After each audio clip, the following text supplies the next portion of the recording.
Greetings, dear students. How are you all? I hope you are doing well. Okay, so हम कल ये chapter पढ़ रहे थे वाटर, ठीक है। इसमें हमें आज यहाँ से पढ़ना है इवेपोरेशन एंड कंडेंसेशन, ठीक है। हम सोर्सेज के बारे में पढ़ चुके थे, उसके यूजेस के बारे में पढ़ चुके थे। आज पढ़ेंगे इवेपोरेशन एंड कंडेंसेशन। इसे हम कह सकते हैं वाटर साइकिल भी कह सकते हैं ना। देखिए वाटर का क्या होता है कि जैसे अर्थ पे है तो सनलाइट की वजह से, हीट की वजह से वो इवेपोरेट होता रहता है और ऊपर एटमॉस्फेयर में जाता रहता है, ठीक है। और अब वो वाटर वेपर्स जो हैं वो ऊपर चले जाते हैं, ठीक है। ऊपर जा कर के वो कंडेंस होना शुरू होती हैं। जो हमारे क्लाउड्स बनते हैं वो किसकी वजह से बनते हैं? कंडेंसेशन की वजह से। कंडेंसेशन का मीनिंग क्या है कि जो वाटर वेपर है वो वापस लिक्विड फॉर्म में आ जाए, ठीक है ना। भाप का दोबारा से लिक्विड बन जाना, ठीक है, तरल बन जाना। और उसके बाद क्या होता है फिर कंडेंसेशन के बाद, जब वो वाटर वेपर्स जो हैं जो हैवी होने लगती है तो वो बारिश के रूप में वापस हमारी अर्थ पर आ जाती है। तो इस तरह से साइकिल चलता रहता है, ठीक है। वो वापस अर्थ पे आएंगी, हीट होकर के वापस इवेपोरेट हो जाएंगी, फिर कंडेंसेशन होके रेन के रूप में वापस नीचे आ जाएंगी। तो ये वाटर साइकिल होता है। चलिए स्टार्ट करते हैं रीडिंग।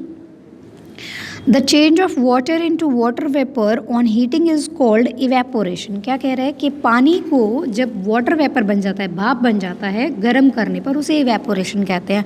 जैसे कि आप इसको सबसे सिंपल तरीका है, घर पर अगर आप इवेपोरेशन देखना चाहते हैं, एक पतीले में पानी लो, उसको गर्म करो, उसके बाद आपको जो है उसमें से भाप उठती हुई दिखाई देंगी, तो वो क्या है? वो इवेपोरेशन हो रही है, वेपर बन गया है पानी का, भाप को वेपर बोलते हैं हम, ठीक है। और उसी को अगर आपने देखने के कंडेंसेशन क्या होता है, तो आप उस वेपर के ऊपर जो है एक प्लेट लेकर के उसके ऊपर आप रखिए। जब वो वाटर वेपर जब उस प्लेट से टच होंगी, ठीक है, क्योंकि प्लेट ठंडी है, गर्म नहीं है, तो जब उससे प्लेट से टच होंगी तो उसके ऊपर क्या बन जाएंगी? वाटर वेपर बन जाएंगी वापस से, मतलब सॉरी वाटर की ड्रॉप्स बन जाएंगी। पहले वो वेपर बना, भाप बना, फिर ऊपर जब आप उसको प्लेट रखोगे ना, उसके ऊपर छोटी छोटी पानी की बूंदें बन जाएंगी, तो वापस लिक्विड फॉर्म में आ गया वो। तो जब वो वेपर से दोबारा लिक्विड बना तो क्या हो गया? कंडेंसेशन हो गया। And the process of water vapour turning back into water is known as condensation, ठीक है। तो मैंने आपको बताया ना कि पानी गर्म किया तो भाप बन गया, क्या बना? ये इवेपोरेशन हो गई, ठीक है। उस भाप को हमने एक प्लेट के ऊपर प्लेट अड़ा दी वहाँ पर, तो भाप जब प्लेट से टकराएगी तो प्लेट ठंडी है इसलिए भाप ठंडी हो जाएगी, और ठंडे होकर वापस से वो क्या बन जाएंगी? वाटर वेपर वाटर ड्रॉप बन जाएंगी, दोबारा वाटर की फॉर्म में आ जाएगा, लिक्विड फॉर्म में, और इसको हम क्या बोलते हैं? कंडेंसेशन बोलते हैं। चलिए, water cycle, evaporation and condensation take place in nature too. हमारे नेचर में, प्रकृति में भी इवेपोरेशन और कंडेंसेशन होता रहता है।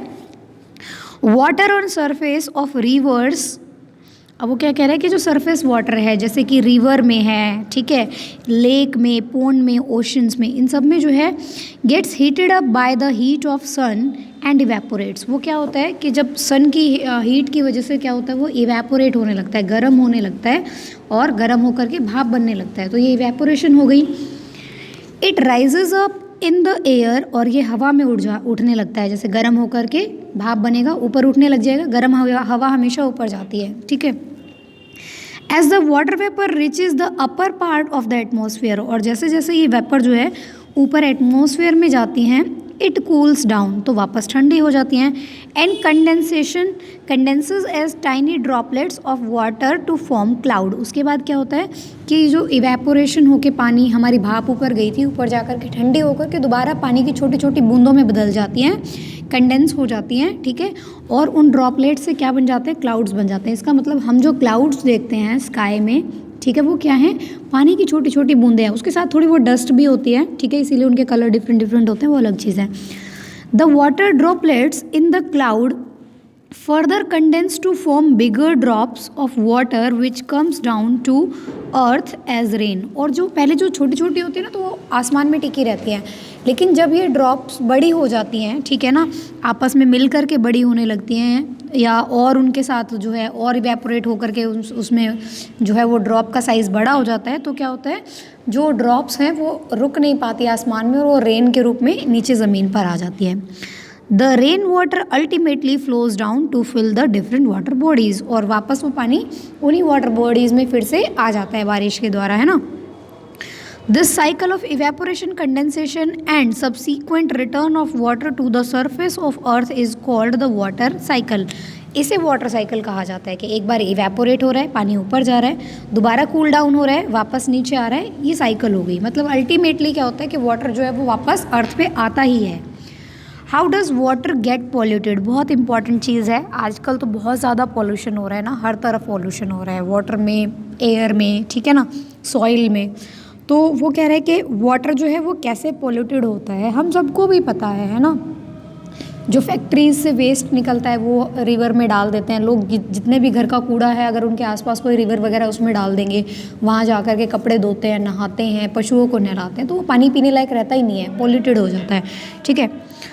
Often people dump waste in or near rivers or lakes from where drinking water is taken. ज़्यादातर लोग क्या करते हैं कि अपने घर का जो कूड़ा है उसको कहाँ फेंक देते हैं, रिवर्स में या उनके पास फेंक देते हैं, ठीक है, और उन्हीं रिवर्स में से हमारे लिए पानी आता है पीने का।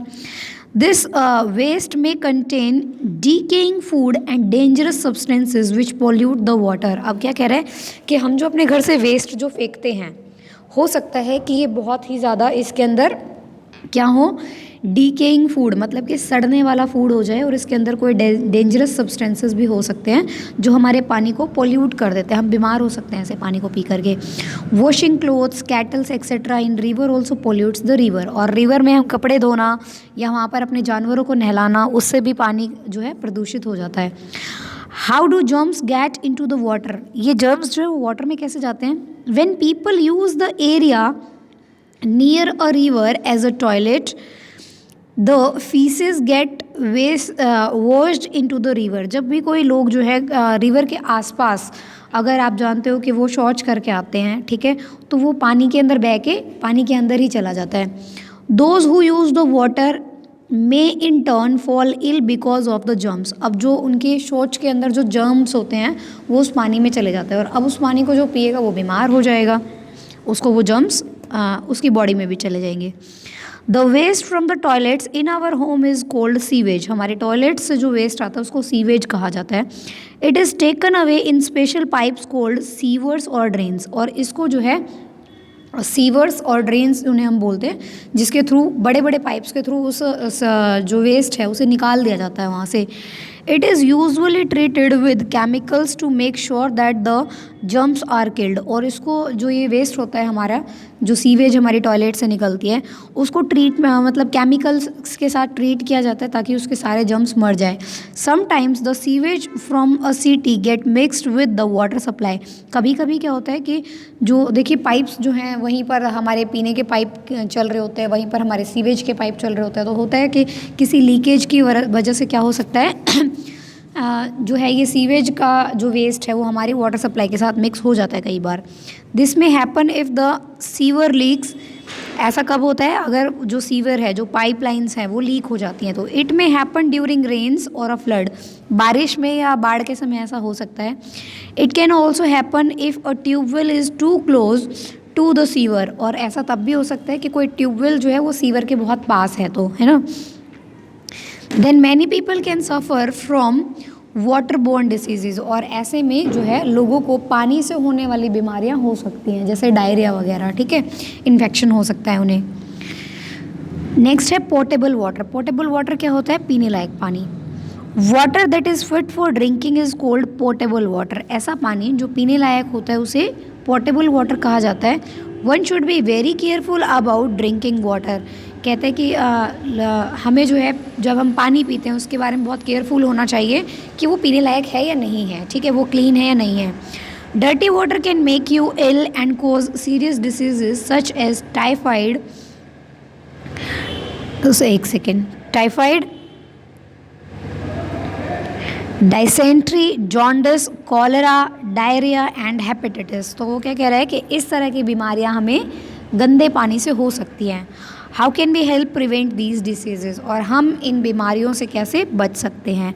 तो आज हम इतना ही चैप्टर पढ़ेंगे, कल हम इसके बारे में पढ़ेंगे कि जो इस तरह की जो बीमारियां होती हैं उनसे कैसे बच सकते हैं। आप सोचोगे, तब तक आपने सोच के बताना है कि इन बीमारियों से बचने का क्या क्या तरीका हो सकता है। सबसे पहली चीज़ तो यही है कि हम पहले प्रिकॉशन रखें कि हम साफ़ पानी पिएं, गंदा पानी हमने पीना ही नहीं है, ठीक है। उसके बाद अगर हो जाए तो हम डॉक्टर के पास जाएंगे और क्या क्या कर सकते हैं वो हम कल डिस्कस करेंगे कल के चैप्टर में। आज इतना ही पढ़ेंगे। ओके, आप भी इस चैप्टर को एक बार दोबारा अच्छे से रीड करेंगे, अंडरस्टैंड करेंगे। ठीक है, बाय बाय, टेक केयर।